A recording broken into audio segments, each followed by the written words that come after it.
Hello lovelies, this is curry leaf and scent leaf stew. If you try this recipe, you'll be like, wow. At this point, I'm frying the fish and meat I'll be using for the stew. I steamed before frying. I spiced with curry, thyme, salt and seasoning.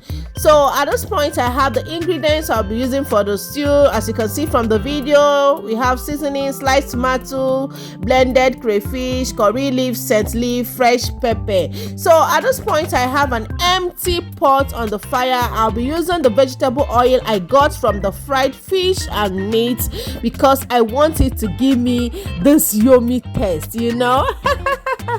So I'll be adding the sliced onion into the vegetable oil immediately because the oil is already hot, you know. So after which I will add the sliced tomatoes. I won't be using all because I want to use the rest for something else. Yes, so as you can see from the video, it is already cooking. Don't forget to stir so that it doesn't get burnt underneath. So at this point, I will add the water I got from the steamed meat and fish. Yes, then I'll add fresh pepper into the pot, you know. I blended it. Then the crayfish also, I blended the crayfish too, so I'll be adding it at this point. Blended crayfish. So I'll add seasoning into the pot. I used Knorr seasoning, just 2 cubes.